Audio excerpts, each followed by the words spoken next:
Yes, people, I hope you're good. If you don't know who I am, I'm Jay Dillon, owner of TMT, and over the past 4 years, I've generated tens of millions of dollars for creators and OnlyFans.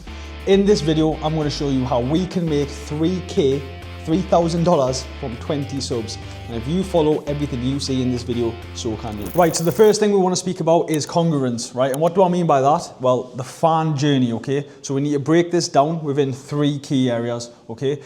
So the first thing is social media. The fan will see you on social media, okay? It's very important to understand this because then this is, you understanding what the fan actually likes and what he wants from you, okay? A lot of people ignore this. So if you're going viral for Omegle videos, right, on your socials, you need to understand what within those Omegle videos are these people liking, because then when they go down to the second area, is this when they sub and they will see your feed, okay? So they see a video on social media and then they subscribe and they see your feed, okay? It's very important to know this because as soon as a subscriber, has seen your socials, so for example, Omegle videos, or let's say skits, right? Let's say you're going viral on social media for skits. On your feed, there needs to be a continuation of that. This is the journey of the fan. So they see your social media, they subscribe, they see your feed, and then after they've seen your feed, the aim is to send them from your feed to your chats. And the way you do this is by understanding the fan journey, okay? So like I was saying, if you're going viral for skits, find out exactly what skits are going viral and what, within specifically those skits do these people like. So if I was to give you an actual niche example of one of these videos, let's say you're recording videos in a Starbucks toilets, right, with the Snapchat captions, something like that, okay? You did something in Starbucks toilets. Well, within the feed, you can now put a pinned post of there is a video that's blurred out, 5-second video like a trailer, but it's all blurred out, you can't see anything. And within the feed, it's find out what happened in the Starbucks toilets. And you give a CTA, you say, message me Starbucks, right?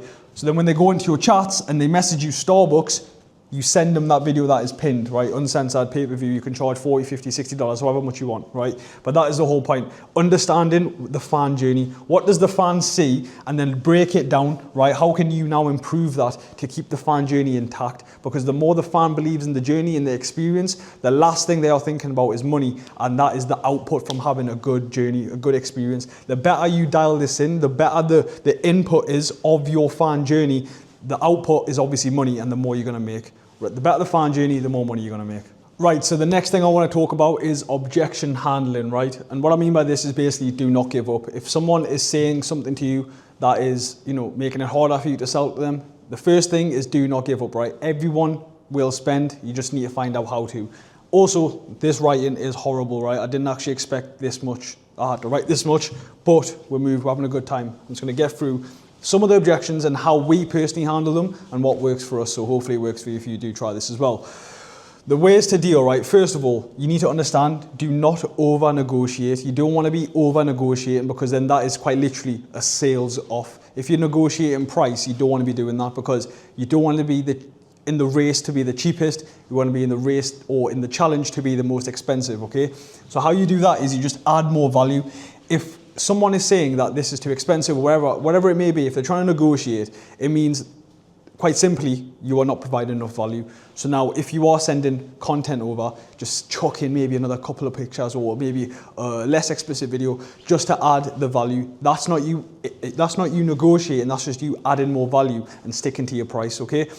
Number 2, what you can do is you can gamify it, right? You can make it a game. You can either, say, if you buy this right now, send me something and I can give you a rating. I'm pretty sure you guys know what I mean, but you can make it fun, right? Now this takes the pressure off of being all salesy and you can now start talking about the stuff that he's gonna buy instead of how much it's gonna cost, okay? Number 3 is FOMO. So everyone knows what FOMO is, right? Fear of missing out. Everyone hates feeling like they're missing out on something. And this is a psychological thing. Okay, this is a huge psychological thing. Obviously, this guy's not missing out on anything, but you need to convince him he is, right? So stuff like, I don't usually do this, it's quite intense, I only did this for you. Whatever it may be, make him feel like he is missing out on something, right? That's a great way to deal with objections, okay? Now, to be more specific, if a fan is requesting other content, this writing is actually really bad, isn't it? But listen, we'll move. If a fan is requesting other content, right? Number 1, ignore. right? Just don't entertain other content. Just allow them to impulsively buy, right? Just give them a couple of minutes. If they're asking for stupid stuff, just ignore it. Or if that doesn't work, if you wait a few minutes and now he's still going on about it, divert, right? Distract. Start talking about something else that is related to what you were originally trying to sell. Don't go on. If he is requesting other content that you can't provide him, get off that topic ASAP, okay? Or if that doesn't work, you can then just stretch the truth of like whatever the actual reason is why you don't have that content. Stretch the truth and make the content that you are trying to give him much better, right? Add the value. Again, this is just adding value. A big thing with objection handling is how can you add value? Now you can physically do that by giving more content, or it can be psychological. Those off the top of my head are the two main ones. Either increase the content, so the value of what you are trying to sell is higher, or psychologically make him think otherwise, right? You can make him think that whatever that is that you are trying to sell, he has to see it, okay? And you can do that by stretching the truth, okay? Now, if they're just being a brokey, right? Everyone hates brokies. If they're just saying, I can't afford it, again, add the value, make them think, right, it's a bargain, right? You don't want to be doing that. You do not want to be rushing to a discount. Again, please do never be in a race to be the cheapest, because if you're the second cheapest, if you're the third cheapest, that's not good, because the cheapest is always going to get the most customers. So if you're in a race of selling your content for the cheapest possible, there's probably someone out there that is a different creator, a different agency, that these guys, they think they know what they're doing, racing to be the cheapest. There's going to be someone cheaper than you and they're getting most of the customers, and you're stuck at second place or third place, fourth cheapest, and you get none of them. You want to be in the race to be the most expensive, okay? And now, again, add value. Never rush to discount, and just gamify, right? If you can get this, or I bet if you watch this video, it's gonna take you a minute, whatever it may be, right? Challenge them. This is the stuff that you need to do if they can't afford it, and this works well. But the overall takeaway from this is two things, okay? Mental and also value. It's so easy to add value. The content's already pre-recorded. Don't be so attached to this content. Just add in another picture or another video. Increase the value, or psychological. Get in the head, set them through an experience, and then they will not even think about the price. They will just want to see what it is that you're trying to send them. Right, now let's talk about the pay-per-view captions and what we do, the little tips and tricks that work for us, and hopefully they work for you. So the first one is the scenario within the captions, right? So this is basically explaining like what actually is it that you are trying to sell, but be very, very, very, go into detail with this, okay? Be very specific with what is in that content, because when you are doing that, you are now relating it back to him, okay? You are creating a scenario as if he was there with you in said content, essentially, okay?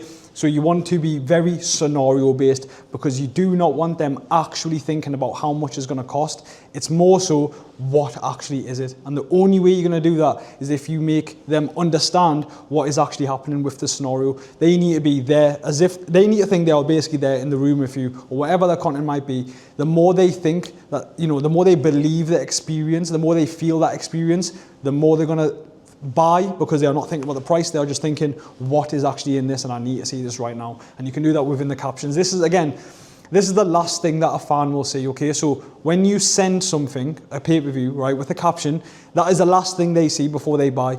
So this is usually the thing that people mess up the most, because people aren't buying. If they're not buying, have a look at what they last seen. And if it was just a stupid caption with, hey, I just made this for you very quickly, that's not good. It needs to be a scenario. Now, these scenarios are very niche specific to our creators. So trying to give you an example is quite hard, but whatever your brand is, whatever your fan journey, again, go back to the first whiteboard, whatever your fan journey is, play on that, right? That is the golden ticket. That's what you need to work on, right? That's where the money is within that fan journey. You keep that on within the chats, and the best way to do that is at the start is with the captions, because that is the last thing they're going to see before they buy it, okay? Another thing that works pretty nice for us is personalizing, right?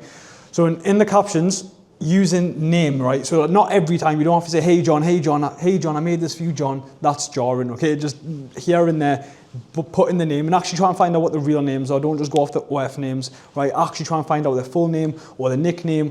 That's even better. The more it can be personalized to him, the better. You have to understand that you are not the only fan or only creator, that this fan is subscribed to. This fan is subscribed to hundreds of other creators, and no one else is getting nicknames and using, names and captions like you are, or you should be doing, because that's where the money is. That's where you stand out, okay? And again, along with that ties into that point, is notes and preferences. So when it comes to your fans, you need to be, first of all, writing down notes. I've said this a million times and I'll keep saying it. You need to be writing down notes, because then when it comes down to actually making the money, when you send a pay-per-view, you look through the preferences, you have a look at keywords that they've said in the past, stuff that they enjoy, fantasies, kinks, whatever, and then you tie that in within the caption. And now this is like tailor-made for him. Again, he doesn't get this much detail from anyone else, and it's not that hard. It just takes a little bit of homework, right? Put the notes in, find out the preferences, and then use that to sell, okay? Number 3 is make them feel involved. Now, this is a very important point, because this is obviously ties in with the scenario. The more they feel involved, the more they're going to be thinking, I just need to see what this is.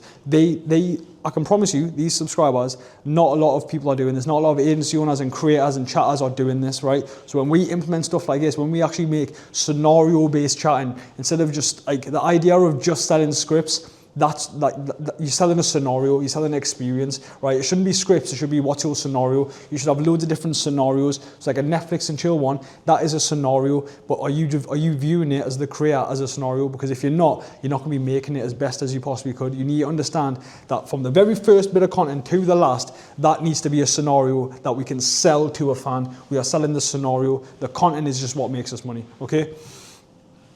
Gamify. Now, again, I said this before, you can make stuff interesting, make stuff fun, right? So now if you've tried all these stuff and they're still being a bit boring and not buying, make it fun. I bet you can't watch this full video or some stupid stuff, right? Obviously tailor it to your niche, continue it on with your brand. If you are a countdown video girl, right? If you're going viral for countdown videos, JOYs are probably the best one. I bet you can't watch this JOY, whatever. You can probably get more explicit in your own mind. I'd only do that on YouTube. But you get the point, okay? These are the stuff that works for us, so hopefully they work for you too. Right, so the last thing I wanted to touch on is enhanced realism. Right now, I've banged on about scenario-based, style, sexting, chatting, all video, but essentially this is what ties everything together, okay? The more real you can make this seem to the fan, the more money you're gonna make. It's as simple as that, okay? So with the scenario-based chatting, I already spoke about before what that is, right? You're creating a story, and you need to understand that the better the story, the better the visualization. Horrible word, right? The better the fan can visualize what is actually happening. Okay, essentially what you're trying to do is, the whole point of this story, the whole point of this experience, this scenario, is that the fan can just see it, right? The better the fan can see it in their own mind, because they're already trying to. The reason why they're on your page already is because they've seen you on social media and they've already got some kind of story in their head, right? Everyone does this. This is normal. This is just human psychology. So the better you can make these fans see what the scenario, the story actually is, the better. And a very good way of doing that is by using voice notes, right? Because voice notes will increase the emotion plus trust from the fan. Some of these fans, or most of these fans clearly, they don't understand that these voice notes are pre-recorded. So we send our models a bunch of voice notes based on their niche that is, a continuation of their brand onto their socials, onto their OF chat, what is, tailored to them, specific voice notes that they will create at the start, okay? The more the better. We'll send them across to our models, and then we use this within the smart messages on Inflow. So this is how we personally use voice notes, and our voice notes are insane. Like I said to you before, these fans don't understand they're pre-recorded, so nothing is going to build emotion and trust more than actually hearing the model herself, right? It just makes the whole chat feel alive and personal, right? It feels real at this point, because if you've now got voice notes that are within your scripts that help you transition, that maybe help you with the aftercare or even start the script, using voice notes as much as you possibly can is only going to increase how much money you make.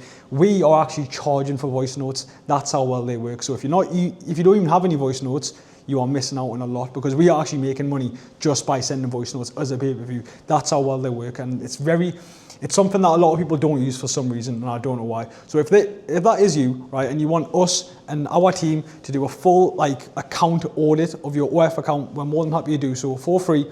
You can just drop me a message on my Instagram, just say, hey, can you do an audit of my account? We can do that, absolutely no problem, and kind of just tell you guys what we would improve, what we would change, and you can do whatever you want with that information. That is not a problem. But anyways, that is all for this video. Hopefully there's been some kind of value that you guys can add into your lives. If you have enjoyed this video, please don't forget to comment, like, and subscribe, and I will see you on the next one.